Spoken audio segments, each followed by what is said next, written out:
आज का ये एपिसोड शुरू करने से पहले एक छोटी सी बात। क्या आप भी अपना पॉडकास्ट बनाने की सोच रहे हैं? तो एंकर ट्राई कीजिए। ये पॉडकास्ट बनाने का सबसे आसान तरीका है। नंबर एक, ये फ्री है। नंबर दो, इसमें कई सारे ऐसे टूल्स हैं जो आपको अपने फोन और कंप्यूटर पर रिकॉर्ड और एडिट करने की फैसिलिटी देते हैं। नंबर तीन, आप अपने पॉडकास्ट को डिस्ट्रीब्यूट भी कर सकते हैं, जिससे इसे स्पॉटिफाई और दूसरे प्लेटफॉर्म पर सुना जा सके। तो डाउनलोड कीजिए फ्री एंकर ऐप या विजिट कीजिए anchor.fm पर अपना पॉडकास्ट स्टार्ट करने के लिए। ये तो थी एक छोटी सी जानकारी, और अब शुरू करते हैं एपिसोड का सिलसिला। तो आज के एपिसोड में लीजिए सुनिए आचार्य चतुर्सेन शास्त्री के लिखे उपन्यास गोली के 43वें भाग एजीजी से भेंट को मेरी यानी समीर गोस्वामी की आवाज में। दूसरे दिन भोर में ही पड़ोस वाली कोठी में बड़ी हलचल दिखाई दी। बहुत से सिपाही, एहलकार, अफसर और बैरा खानसामा वहां दौड़ धूप कर रहे थे। कोठी पर यूनियन जैक फहरा रहा था। माली ने मुझे बताया कि हुजूर एजेंट गवर्नर जनरल साहब बहादुर पधारे हैं। इस अंग्रेज हाकिम की सारे राजस्थान में तूती बोलती थी। कहना चाहिए कि सारे महाराजाओं का वो विधाता था। बड़ा सख्त आदमी था। मुझे लेकर रियासत में जो आंदोलन कुंवरानी का चला था, उसमें मेरे साथ ताल्लुक रखने के कारण इसने महाराजा धीराज को बहुत डांट पिलाई थी। तभी से मैं जानती थी कि वो मेरा प्रबल विरोधी है। बहुत देर तक मैं इस बात पर विचार करती रही और अंत में मैंने चुपचाप उससे मुलाकात करने का पक्का इरादा कर लिया। 2 बजे सबके खा पी कर आराम करने के बाद डॉक्टर नायडू और खवास अपनी रंगरेलियां करने कोठी के पिछवाड़े वाले भाग में चले जाते थे। ये मैंने जान लिया था। आज भी वे चले गए।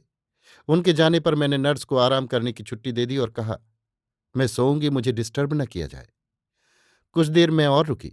फिर मैंने कपड़े बदले, पानी की शीशियां कपड़ों में छिपाई और दबे पांव में नीचे उतर आई।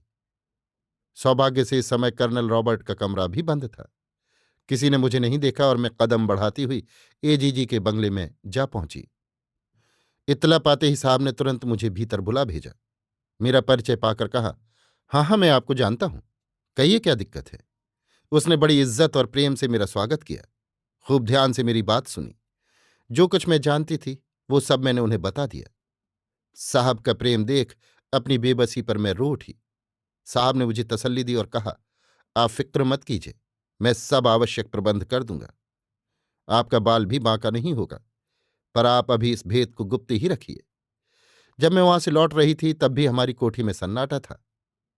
मैं चुपचाप अपने कमरे में जा रही थी कि किसी ने चंपाकली रानी कहकर मुझे पुकारा। वासुदेव महाराज थे।